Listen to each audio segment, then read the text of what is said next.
Alright, I ain't even mad at the Rumble.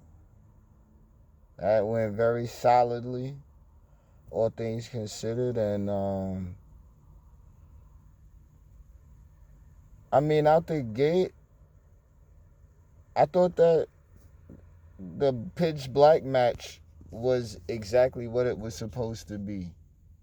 I actually expected. I didn't know what to go and expect him, but that was different. I think as far as turning Bray Wyatt into like this gimmick match character, it's still in the early goings. There are a lot of years left on the contract. I'm glad like this is the official like reset on him. Being able to do what he do, and whatever's going on with this howdy thing in the elbow from the top. Oh god, it missed. It looked good from an angle. I know that. So that's what I have for that. I want to see how Alexa Bliss is gonna frame herself into this whole thing now, because the video packaging, man, there was a lot of great video packaging leading into this, even on some of the dry shows, but I don't want to rely on dry shows. I really did enjoy watching like just old school Blissy, and even though everybody's not a fan of it, and I respect it, at the end of the day, I'm not too against forms of like the element that they've been trying to bring to the product for years now. You know what I mean? So to flip on it with new technology and different types of acceptances, being allowed in WWE on that television, for the live audience, it's like this is kind of edgy as far as how she's going. There's a lot of video package and a lot of storyline there, so I want to see what's going to happen with that. Um, Look, Roman and KO, the whole thing with Sami Zayn and the Bloodline, and all of what's happening with how this is playing itself out. I'm seeing a story moving forward. I can't be mad at it. I can't. Not like it's right when everyone was like me personally. I was starting to invest in the Sami Zayn Bloodline story part, but got to move the Mania somehow. Nobody knows who's going to be the pick to face off against Roman. I mean, right now it's Cody, but Cody gets to choose. He's going to see Roman anyway, but where does Sami Zayn fit into all of this with the Bloodline? What's going on with Jey Uso? We put him right back in the storyline. Jey Uso was the true day one of the Bloodline. He was there right with Paulie. You know what I'm saying? So we look at the situation, and Sami Zayn being out, running with KO now. I could nitpick all day and all night about how they didn't build to it right and all of this and that. But now we're here. These guys haven't been a thing for years, but you also know what they haven't been: tag champs. They both been here a lot of years. So let's let's let the storyline now start to really develop and unfold. I think this whole beginning, the real official chapter leading into the road to WrestleMania. Shouts to the playoff season. I think that was all like the prologues and preludes. Like they video package, like this is a story being told. And from what I'm seeing, all of the characters have been fully established. Everyone took their sides last night. We looked at Jay, we looked at Jimmy. We saw Paulie. Paulie ain't with it. Now Paulie's gonna look like he was the wise man. This strengthens the bloodline all the more. Jay didn't kick Jimmy. Jay didn't try to do anything. He just walked out because it was real heavy for him. If you a real tribal chief, you gonna recognize the gravity of the situation and understand why, you know, why why that had to happen like that. And it was hard for everybody. I actually thought it was pretty dope.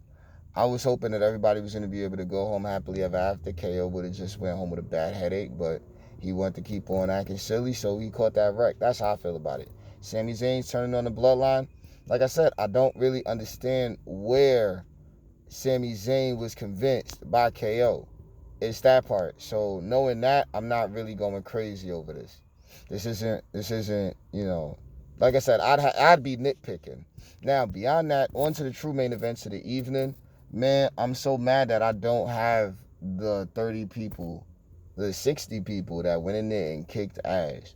Like the obvious ones, from the Michelle McCools to the more hilarious record setters, with Chelsea Green, coming back and officially getting back on television. Everybody had their stories told. Damage Control went in there and tried to make their character look like it was established. I raised an idea. I want to see Damage Control since they Damage Control, and they did it throughout the match, but we need more of it now. I'd like to see Damage Control be more like a Mean Girls type Charlie's Angels, trio if they're going to continue to be a thing.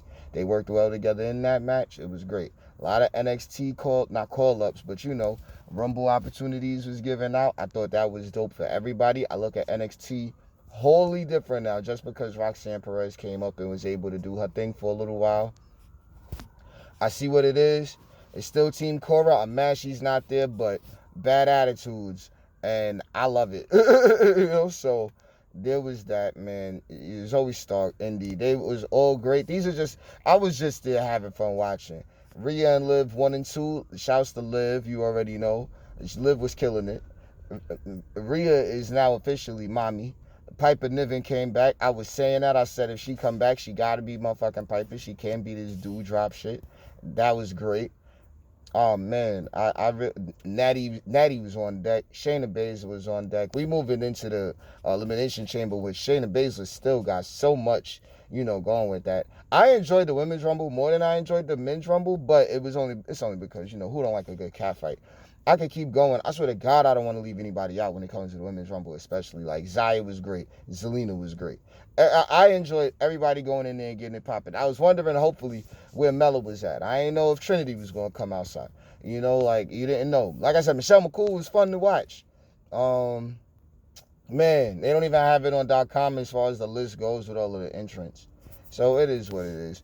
I did enjoy how Becky and Damage Control had their little thing, and that just got them out the match, which kept the spotlight on so many new superstars, So it was a fun match, man. And I think every woman attached to it killed it. Like, if I had the list in front of me, I could call out highlight spots for everyone. And it isn't them just getting in and doing their thing for their quick 90 seconds, getting their shit in. Nah. It was some fun spots. Like, I'm seeing it. It's taking its time this time. Like, before, it was like, nah. You call the chef. You call your best chef in, and he whip up the best stuff for you ASAP because he's a master chef, culinary artist. This time around, with this women's division, because we know NXT women's division back in the day was at 1.5. That was one of the best that was the best women's division in the world. So now I'm seeing how it's slowly meshing and integrating itself. And I'm talking the women's division and what we're all looking for out of the women's division. I am very proud of everybody that was there. Men's Rumble, Cody won. A little obvious. Gunther went crazy. Exactly the way we saw him. That was great.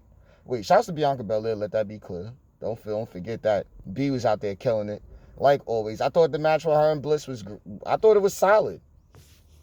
Bliss could go, B could go. They kept up with each other, at least from what I was peeping.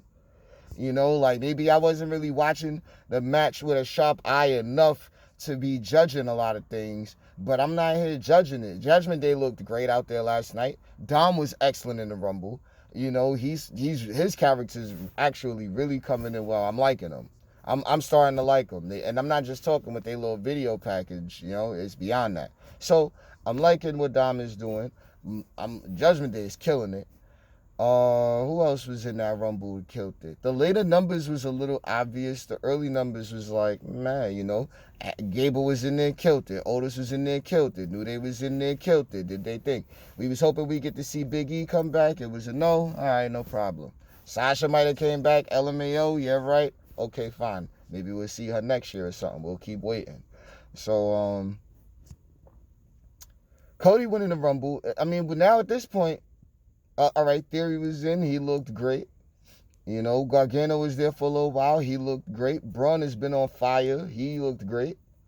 I don't see anybody in there that looked bad last night. I think everybody went into the Royal Rumble with a high level of energy, and everybody came through and showed out.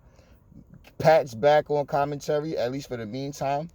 If they put in a 3-man booth on Raw or SmackDown, I'll take it, but I wouldn't even switch up none of the commentary. But there is space for maybe one or two more, being either Byron, which I'm not crazy about, or Pat. because I like Booker T right now, and I'm enjoying Wade Barrett on SmackDown. It's a lot of fun listening to all of them. So we'll see how it all play out, man. The Rumble was fire. I could go for days on this, but man, it ain't really worth that much. I give it one more spin through, see what's going on. The pitch black match was solid, but you know, neon is in the name, so it's like, alright, a lot of bright colors and dope elements and shit. So I'm like feeling it. So maybe I'm a little impartial to that. Michael Cole on commentary, I'm gonna give him a 0 out of 100, but he was somewhat entertaining in his moments of being entertaining. Pat was solid like always. Corey was great. When they was trying to force a dynamic, it was very bad.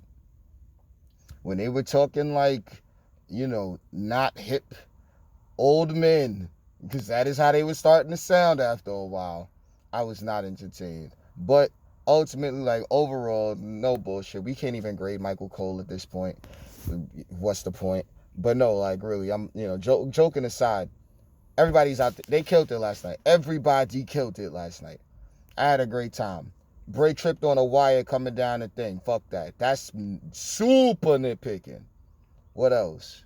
You know, like, all of this stuff is, like, now we starting to get the gusto going. So let's continue to move this thing forward, bro. It's Neon. You should subscribe. I've been saying this for a while, and I don't care because I'm gonna keep on saying it. But if you don't, I really ain't mad, because it's levels to what's already been taking place in regards to this sports entertainment industry. So the protocol already established, bro. Tune in for Raw tomorrow.